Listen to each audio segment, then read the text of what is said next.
Good morning. Good morning. This is Mr. Ratan Barua, and today is Friday, February 12th, 2011. Now, you are Ratan Babu. You are from where you are originally? Originally, I am from Chittagong. What village? Village is Middle Madrasa, Hatadari. Hatajari is? It is 10 to 12 miles from the city. The village is located. And so, did you used to travel between the city and your village all the time? Yeah, most of the time I travel to the city and village. And you are from Buddhist family, right? I belong to the Buddhist family. And tell us a little bit about your village, about your family, about your education. My forefather, actually, my ancestor, usually, I think around the 13th century, they came from the upper reaches of the Ganges River, the Ganges Kirak River via Thailand through Myanmar. Actually, they came in the wilderness in the Chittagong tract.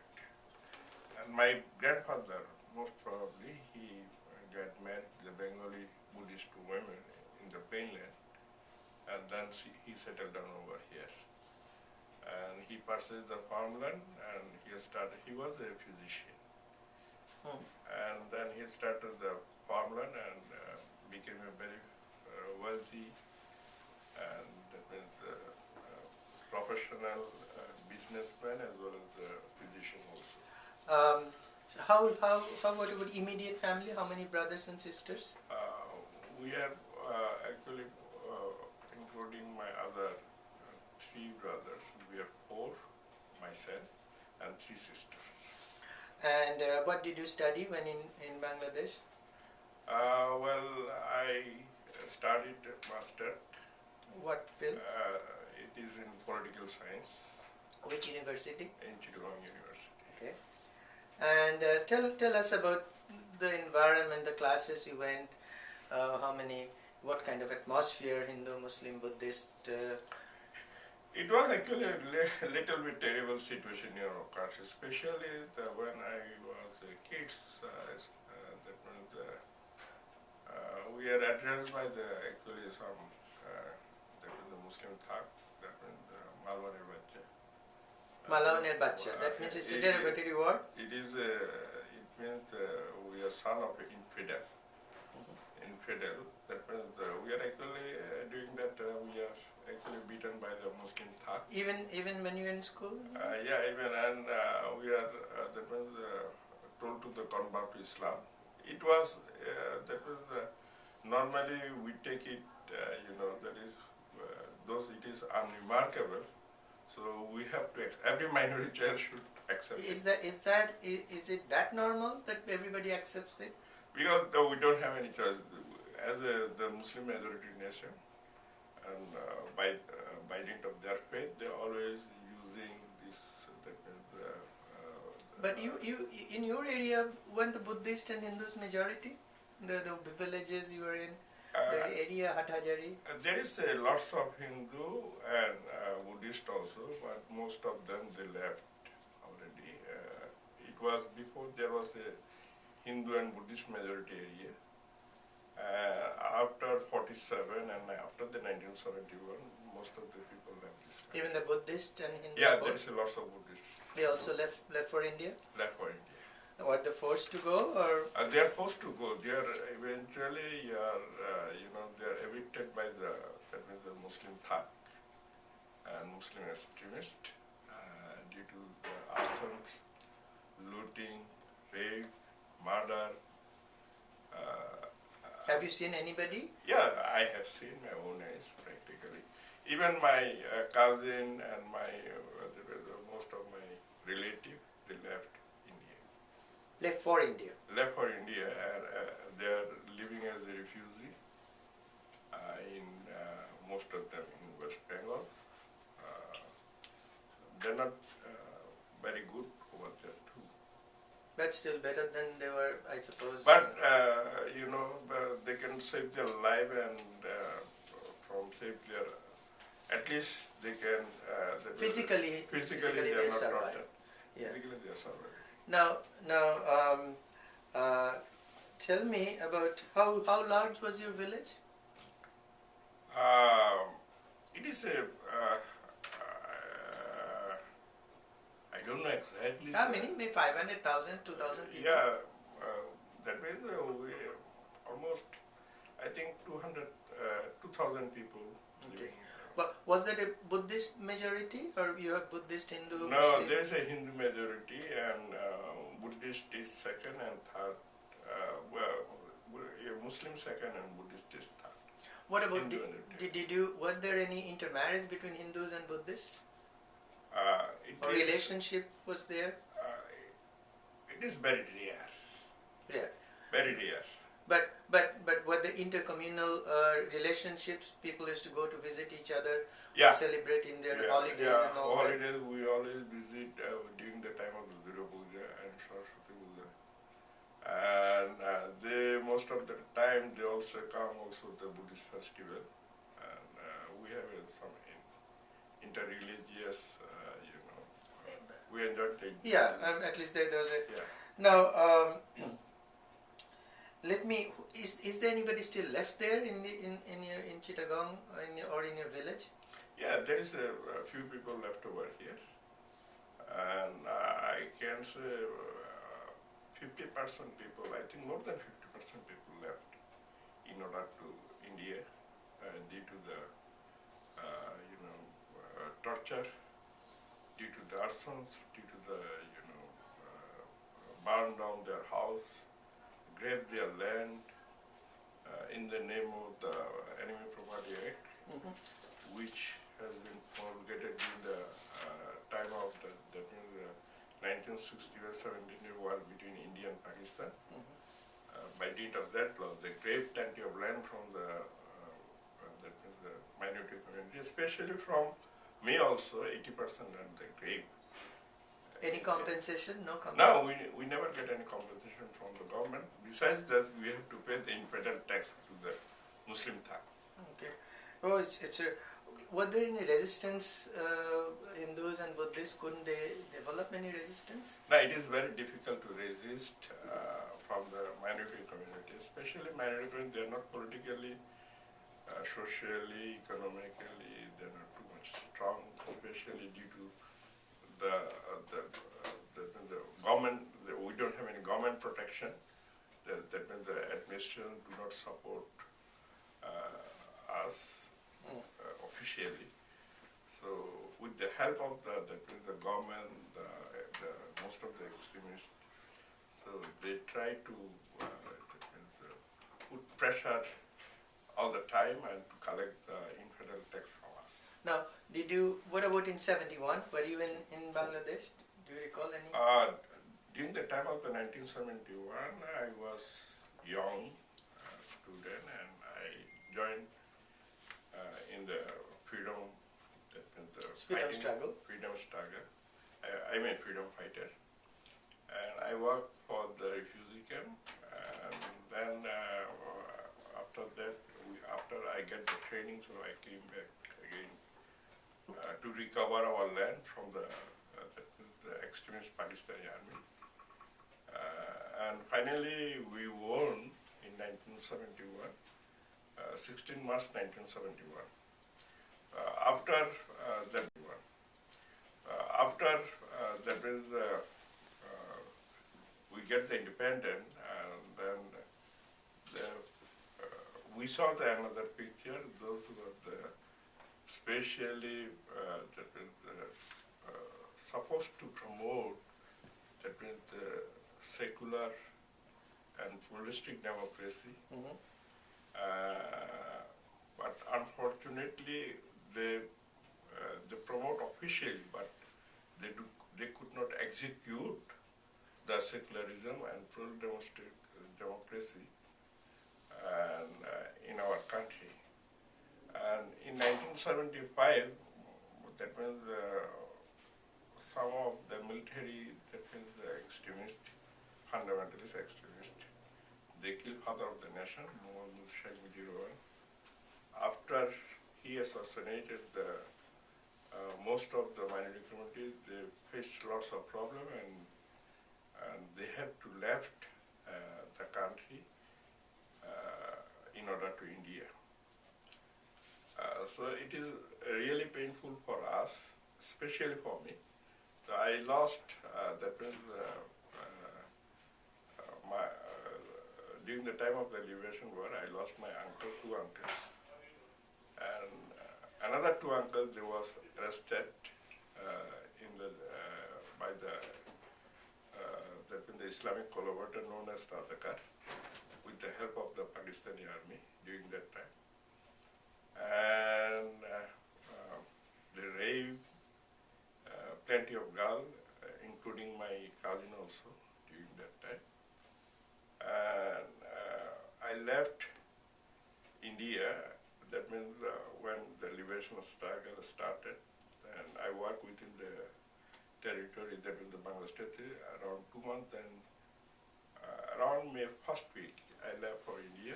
My father and mother, they refused to come with me during that time.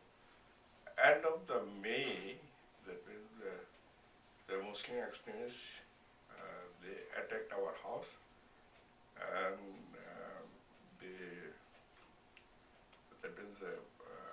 burned down. They evicted our family member to burn down our house, and raped my cousin, killed my 2 uncles. Fortunately, my father was not there. He happened to be out of home at the time of the carnage. Luckily, he saved. Finally, when he came back to home, he saw the situation, and then he and other rest of the family who survived in my family, they all together started for India, and they came at the refugee camp. What state? Tripura? It is through that is the Ramgarh through Tripura. Tripura. Yeah. Okay, that was the closest. They work almost, I think, almost 4 days through the forest. Even they don't have a chance to cremate the dead body in the family members. Sorry to hear that. But they stayed in the refugee camps throughout the Liberation War. Yeah. Were you in touch with your family then? Yeah, I was not all the time. When they came, I asked to see them, and then I arranged the shelter and accommodation. And you were also very young then. Yeah, I was young. Very young then. But you didn't go with them. You stayed back, or no? I come back to the training center. The training center was that was in Chittagong or in Tripura? Not Tripura. It is in I get the training in the Tripura, Bagapahar. One of the Indian soldier, some Harjit Singh maybe his name is, he gave me the training, and we got 3 weeks training. Then I go inside the Bangladesh to help the other victim people. Did you, when you came back, did you return to your home? Did you go back to sea, or you just stayed in the fighting area? Actually, I was in the fighting area, and I tried to go, but there it was very difficult for me. If I go to my home, then most of the people, they know me very well. They will recognize me. So due to that, it also I do not take a chance. So when the war ended, the parents came back? The parents came back the first week of the January in 1972. After war is over, when they surrendered in 16 December 1971, and 1972 first week of January, they came back from the refugee camp. After we came over here, we had rebuilt our house newly, and at the same time we are facing another problem. On the other hand, those who are Islamic extremists, fundamentalists known as Adhkar, they were even running after me.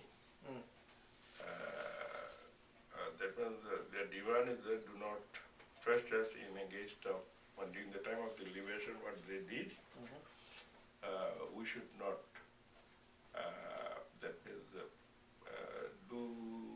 the press charges against all these people. Yeah. So, what do you think now is the situation there with the Buddhist community, Hindu community, Muslim community? You think did it improve after 71?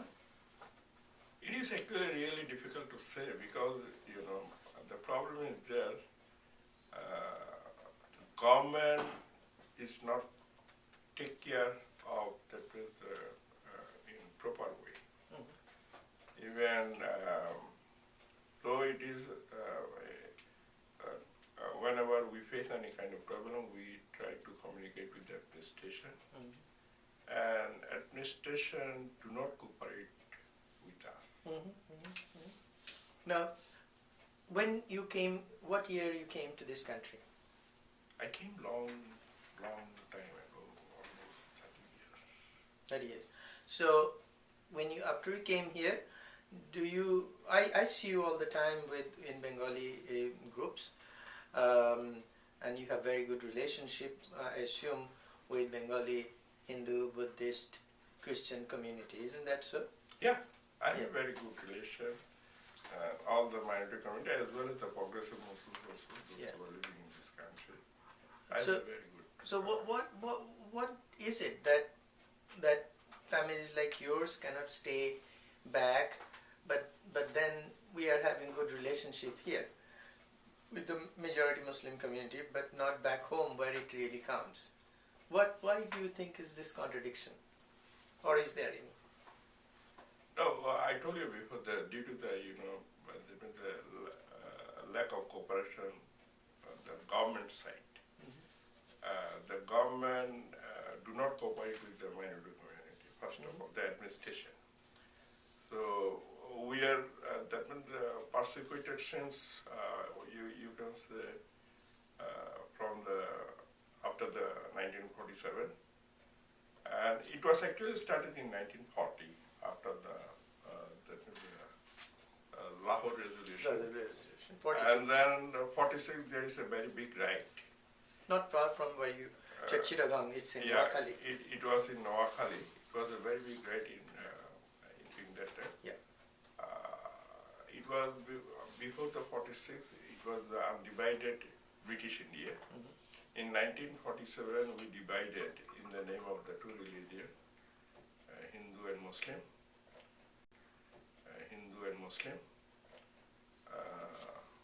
We are, that was a part of the East Pakistan. And it was far away from the West Pakistan by dint of, that was in the name of the Islam, so they make one country in Pakistan. And since then, the people of the minority community, ethnic religious minority community, are persecuted, that means socially, politically, economically, religiously, ethically, in all spheres of our life. Yeah. Now, what do you think? That brings me to 47. Do you think partition of Bengal or India, has it benefited anyone? I don't have idea because we are not benefited. We are struggling. What about Bengali Muslims? They are benefited. They grabbed our land. Politically, they are benefited. Socially, they are benefited. Economically, they are benefited. Religiously, they are benefited. But the minority people of our country, we are not benefited. Why do you think, for example, then people from one Bengal, East Bengal, minorities like you, fled to India, but Muslims who are minority in West Bengal, they didn't flee to go to Bangladesh? Because there is a affirmative action law in India. That means the hate crime law in India. The government, India government protect the minority people. Due to that reason, so they can stay, they can live very well in this country, which is not in our country. that is the main problem. We don't have any hate crime law. We don't have any affirmative action law like America. And we are not protected by the government, and government even do not allow us to raise any kind of voice in against of the Muslim or something. Now, that brings me one of the few last questions. I mean, what would you prescribe for the few minorities that live, like your family, live in Bangladesh? How can they live there? What is needed for rest of the people to stay? Is there anything that can be done?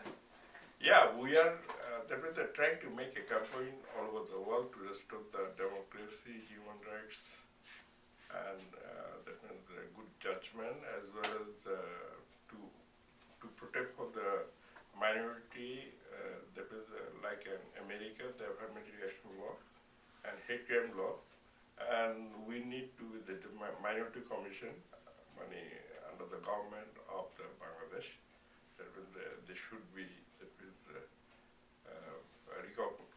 any kind of problem should raise from the minority community, the minority commission under the ministry of the government ministry.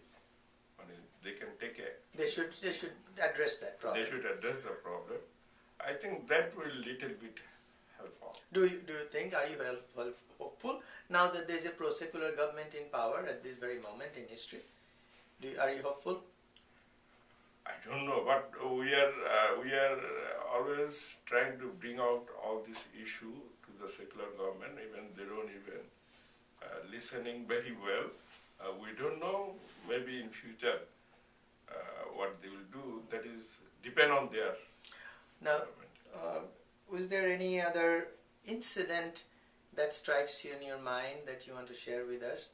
That some atrocities or some difficult, or even some very nice things? I told you before already. Yeah, there's a lot of atrocity. My forefather, who used to live in that means hilly area. My grandfather, two brothers, they evicted in 1959, and rest of the relative.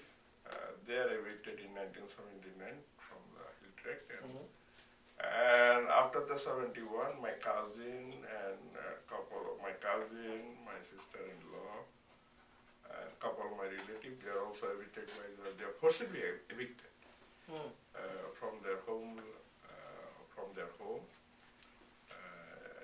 due to the torture, burned on their house. They fled India. No.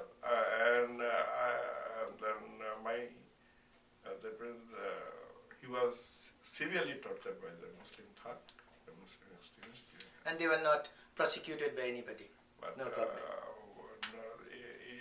When they went to the police station, they don't even take the case. That is the main problem. Due to that reason, I told you before, the administration do not cooperate with us. What's called the FIR, the first report. The first, that is the FIR means the final investigation report. Yeah. And where they have to take their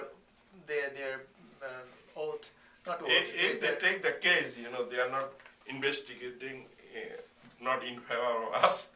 They always investigate we are the liable for this situation. Is there anything else you like to say that I didn't cover? Already I have nothing to say. I want to say, please raise the voice all over the world through your organizations. That's why we are taking saving memories of people like to you. restore the human dignity, and to restore the secularism, to restore the democracy, and to restore the real judgment, and in our country, especially those who are surviving in Bangladesh, so they can save and they can live peacefully. At least they can die in this country peacefully. Peacefully. Okay. Thank you very much, Mr. Ratan Barua. I appreciate your coming here and giving us your interview.